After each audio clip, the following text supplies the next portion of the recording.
तो अब चीता चतुर्वेदी और संतोष शर्मा एक एक कर चिट्ठियां पढ़ना शुरू करेंगे। ये क्या? ये तो कोरा पेपर है। इस सास को तो अपनी बहू से कोई प्रॉब्लम ही नहीं है। संतो जी दूसरी तरफ पलट के देखिए, उधर लिखा हुआ है। पढ़ना शुरू करिए प्लीज। तंग आ चुकी हूँ मैं अपनी बहू से, हर वक्त बस सोना सोना सोना सोना सोना। तो इसमें प्रॉब्लम क्या है? गोल्ड तो हर किसी को पसंद है ना। संतो जी पहनने वाला सोना नहीं, सोने वाला सोना। वो जो रात में हम लोग सोते हैं, जो रोज रात में हम आपको मैसेज करते हैं ना, गुड नाइट स्वीट ड्रीम, जिसका कभी आप रिप्लाई नहीं करती। अच्छा, तभी देख आगे भी लिखा है कि जैसे मौका मिलता है सो जाती है। हाँ, प्रॉब्लम। मेरी सास को मेरी हर एक चीज से प्रॉब्लम है, मेरे खाने से, मेरे पहनने से, मेरे उठने से, मेरे चलने से। असल में मेरी सास ही एक सबसे बड़ी प्रॉब्लम है। मेरी बहू बिना मांगे मुझे ना नाश्ता देती है, ना खाना देती है, ना पानी देती है, कुछ नहीं देती। मेरी सास मुझ पर हुक्म चलाती है। मेरी बहू सारा दिन बस सजती संवरती रहती है। मेरी सास को मेरे पहनावे से प्रॉब्लम है, पेटू है, दिन भर खाती रहती है। एकदम थर्ड क्लास खाना बनाती है, हमेशा कुछ ना कुछ जलाती रहती है। बदतमीज है, अकड़ू है, झगड़ालू है, कामचोर है, चोर है, मुफ्तखोर है, पैसा उड़ाती है, सारा दिन सर खाती है, नौकरी पर नहीं जाने देती, मुझे तो जीने ही नहीं देती, जलती है, हाथ मलती है, चुड़ैल, डायन, छिपकली, कड़वी मूंगफली। हट हट दूर हट। हट। ये लिखा है? नो मैडम सर, नो, ये सब कैसे लिखा जा सकता है? ये सब तो फ्लो में निकल रहा है अपने आप। सॉरी। ये जितनी भी शिकायतें हमने सुनी या जो इतने सालों से हम शिकायतें सुनते आ रहे हैं, उन सब को सुनकर ऐसा लगता है कि ये जितनी भी प्रॉब्लम्स हैं, उनकी जड़ है नजरिया। जो सास का बहू से कभी मिल ही नहीं पाता, क्योंकि दो पीढ़ियों की सोच में हमेशा फर्क होता है। अरे का हसीना जी, ना मतलब का इधर उधर क्या कर रही हैं आप? मुद्दे पे आइए, पॉइंट पे आइए। करेंगी का और सिखाएंगी भी तो कौन, जो ना खुद सास है ना बहू।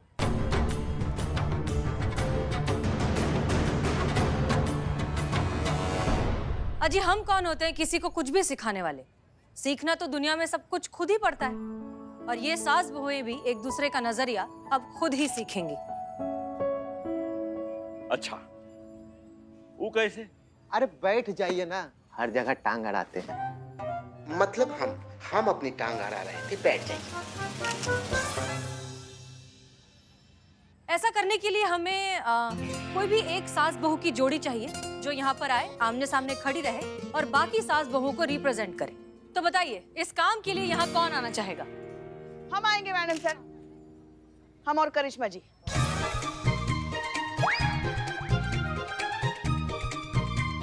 अच्छा, ठीक है तो फिर मैडम सर ये क्या कर रही है? मैडम सर किन लोग को बुला रही है यहाँ पर? अरे ये लोग तो वर्दी में झगड़ के बहुत चाल मचाए रहता है ये लोग, अभी बिना वर्दी का खाड़े में आया ये लोग। प्लीज मैडम सर, प्लीज ये लोग को मत बुलाइए प्लीज। मैडम सर चीता सही बोल रहा है, ना बोल दो ना इनको। हाँ, आप दोनों से पूछा हमने? नहीं मैडम सर, मैं ना बोल रही थी, चीता सुना नहीं। चल जाइए अपनी जगह पर। चल। आइए, आप दोनों आमने सामने आइए।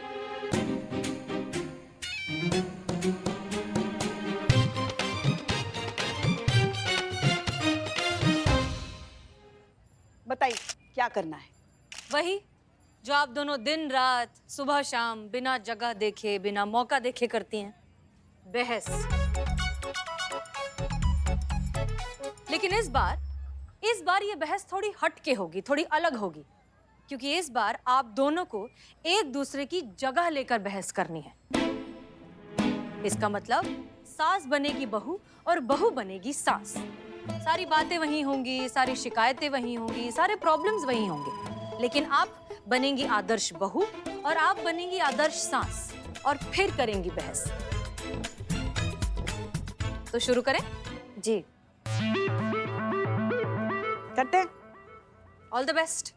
अच्छा वदना भाई, क्या कहते हो, कौन जीतेगा, करिश्मा मैडम पुष्पा मैडम? अरे पुष्पा मैडम तो बवाल है। तो करिश्मा मैडम भौकाल है, समझे? अब बेटा तुम कोरे कागज पे लिख लो, जीतेगी तो पुष्पा मैडम, समझते हो ना? लगी शर्त? बाबा डन। ओके, शुरू कीजिए।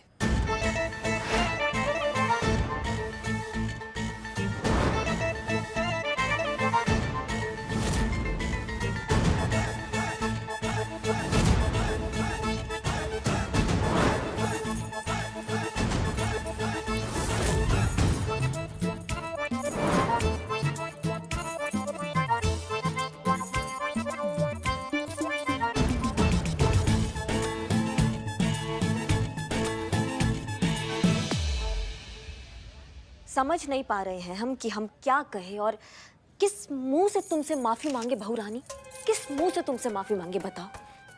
नहीं मतलब हम इतना टैं टैं करते हैं, तुम हमारा इतना चक चक झेलती हो, हम तुम्हें हर बात पे टोकते हैं, तुम इतना परेशान करते, लेकिन फिर भी तुम एक शब्द नहीं कहती हो। मतलब इतना कैसे झेल लेती हो तुम हमको बहू रानी, हमको समझ में नहीं आता है। अब हमने ना एक बात समझ ली है कि जब तुम थाने में हमारी सीने रह सकती हो तो तुम घर में भी हमारी सीने रह सकती हो। इसलिए ये चाबियां तुम संभालो, अब से घर तुम ही संभालोगी, ठीक है? वाह सही है। हम आज ही प्री रिटायरमेंट ले लेंगे।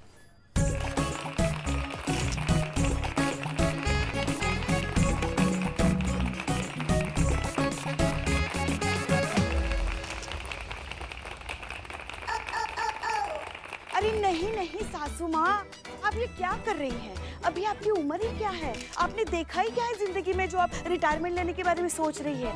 देखिए देखिए, आप ही इस घर की बॉस थी, बॉस है और हमेशा बॉस रहेगी। इसीलिए ये जो चाबियां है ना, आपके पास ही संभाल के रखिएगा।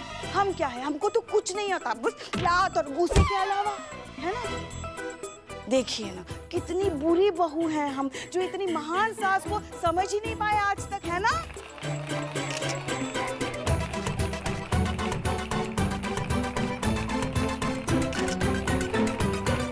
नहीं बहू रानी, पूरी हम हैं, तुम नहीं हो। नहीं नहीं सासू माँ, बुरे तो हम हैं।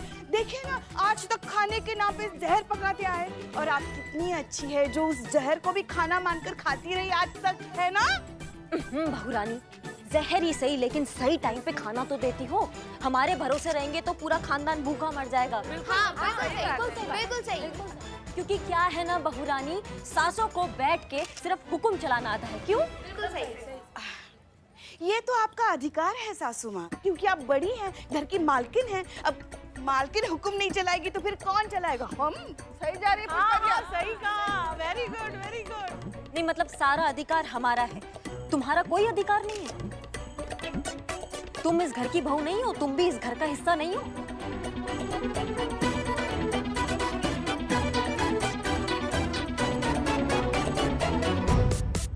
नहीं नहीं सासू माँ, आपका ही अधिकार है। नहीं बहू रानी, तुम्हारा है। हम हर बात पे टोका टाकी करते रहते हैं तुमसे।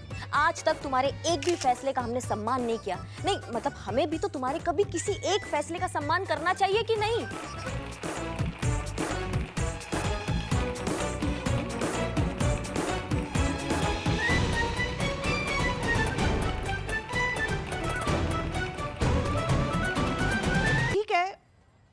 मगर अलमारी की चाबी आप ही के पास रहेगी, कह रहे हैं हम। हाँ नहीं, क्या है ना, अगर अलमारी की चाबी हमारे पास रहेंगी तो हम बेफजूल के खर्चे करते रहेंगे, महंगी महंगी चीजें घर में लाते रहेंगे, जैसे कपड़े, घड़ी, महंगा काला चश्मा, है ना? और आपको आधी कीमतें बताएंगे। सच कहे सासू माँ, हमको ना इस बात के लिए आपसे माफी मांगनी चाहिए, ऐसे कान पकड़ के। माफी काहे मांग रही हो तुम बहू रानी? तुम माफी मत मांगो। और ये जो खर्चा तुम करती हो, ये क्या सिर्फ तुम अपने ऊपर ही करती हो? और तुमको याद है, तुमने हमें एक मोबाइल दिया था आधे रकम का बता के। तुमने वो मोबाइल हमें क्यों दिया था? क्योंकि हमें वो मोबाइल बहुत ज्यादा पसंद आ गया था, पर उसका रकम सुन के हमारा हिम्मत नहीं होता कि हम उसको खरीद ले। तुमने हमें उस मोबाइल का आधा रकम बताया ताकि हम वो मोबाइल इस्तेमाल कर सके, याद है? थोड़ा विश्वास हमें भी तो करना चाहिए ना अपनी बहू पर, कि वो ऐसे अनाप शनाप बेफजूल के खर्चे नहीं करेगी, और अगर खर्च कर भी रही है तो घर का बचत का सोच के कर रही होगी। इतना विश्वास तो हमें तुम पर होना चाहिए बहू रानी कि कल को अगर घर में कोई परेशानी आ जाए, कोई गड़बड़ हो जाए, कोई इमरजेंसी आ जाए, तो तुम्हारे अकाउंट में इतना सेविंग जरूर होगा, तुमने बचा के जरूर रखा होगा, क्योंकि वो सबके बारे में सोचती है। इसीलिए ये हक सिर्फ तुम्हारा है, क्योंकि तुम बचत करना जानती हो और हमें तुम पर थोड़ा विश्वास होना चाहिए, इसलिए तुम संभालो।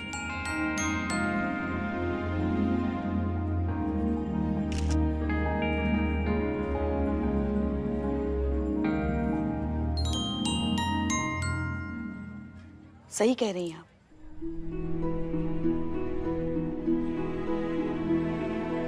सच में हमें बहुत ही अच्छी और आदर्श बहू मिली है।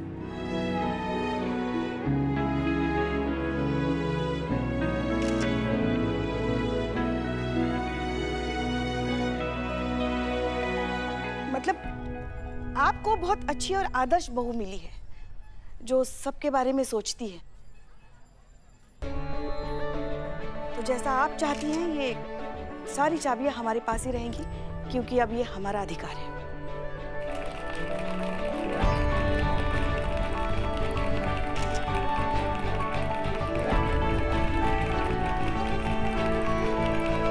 लीजिए पुष्पा जी।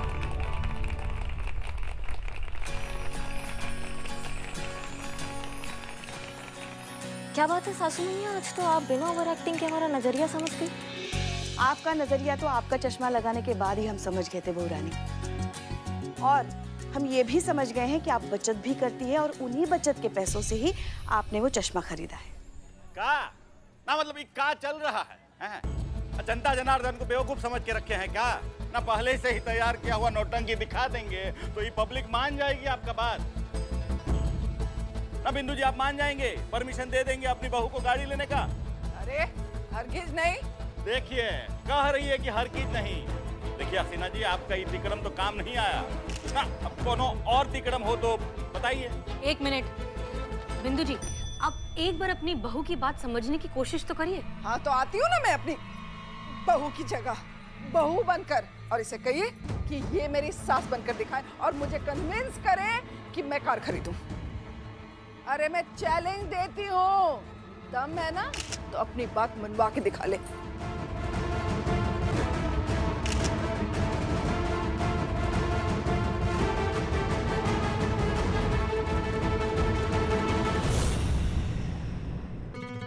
अरे जाओ जाओ, अरे दिखा, अरे जाओ बेटी, जाओ जाओ, अरे जाओ। तो देखा आपने दर्शकों, कितना रोमांचक रहा ये सेशन।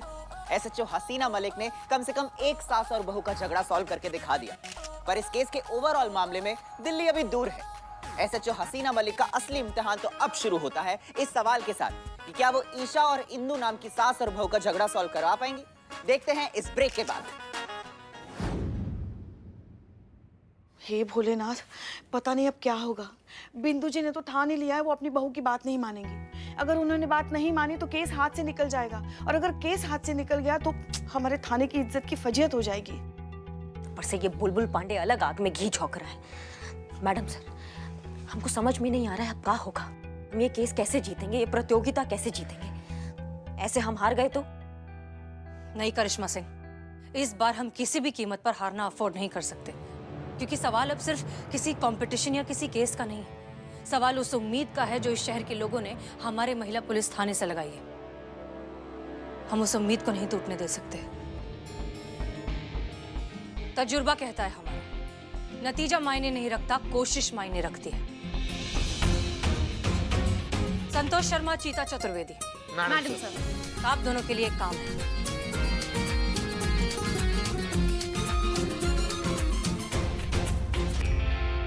राउंड 2 की शुरुआत करते हैं। आप दोनों आइए आमने सामने।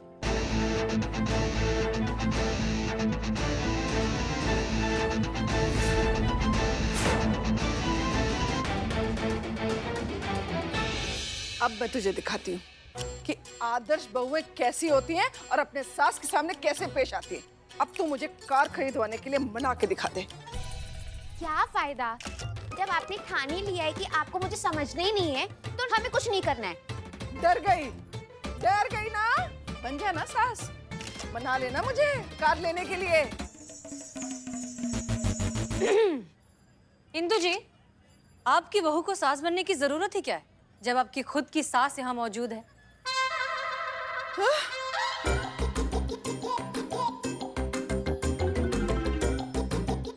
मेरी? जी।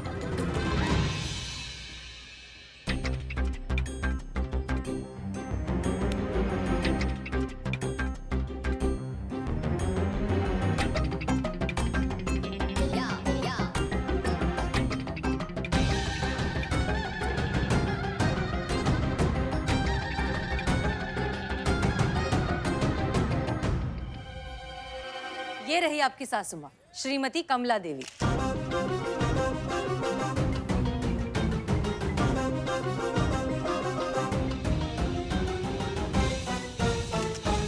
आपकी बहू को सास बनने की जरूरत ही क्या है, जब आपकी खुद की सास यहाँ मौजूद है?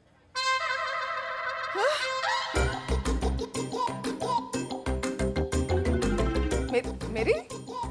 जी।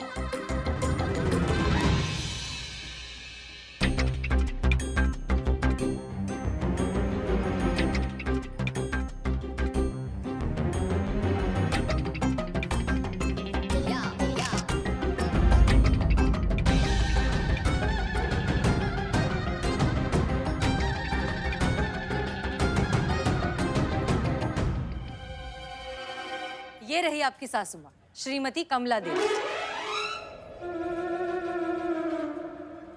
दादी, मम्मी, आपके बच्चे की मम्मी।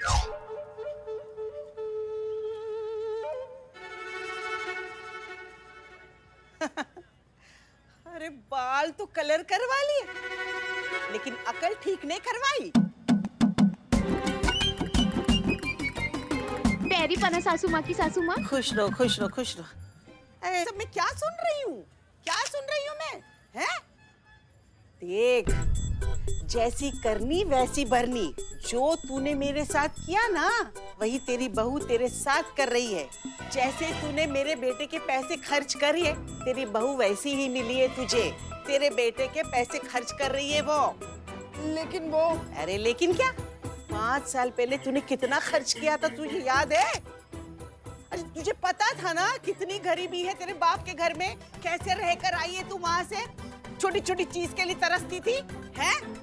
इतना फुजूल खर्ची?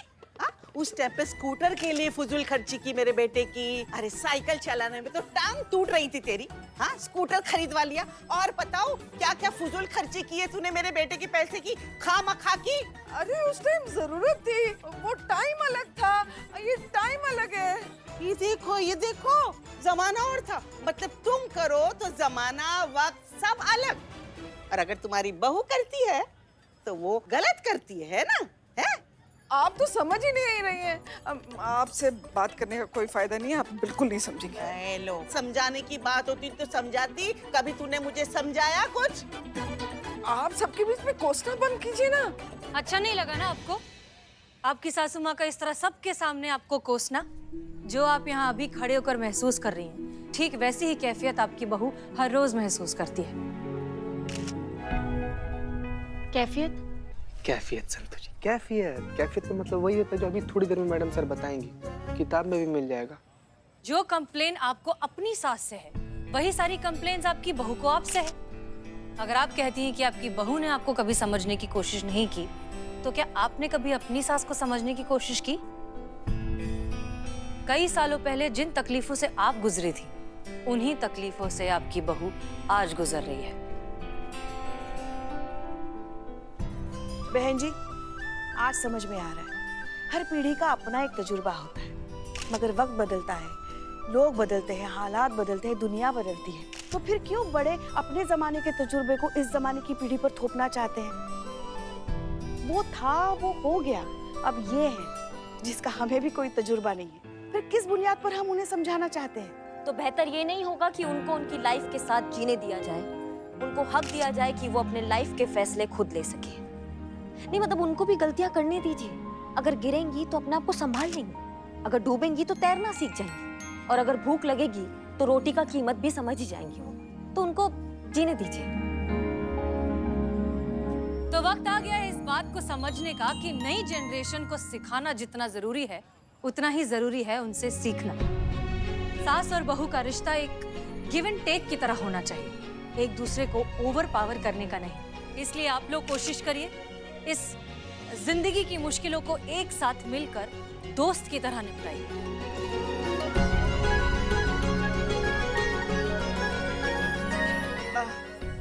आपको पर्पल कलर पसंद था ना? पसंद था क्या? अब भी है? हाँ तो ठीक है ना, तय हो गया। गाड़ी तो पर्पल रंग की आएगी। कौन सी गाड़ी? अरे वही जो तूने लेनी है।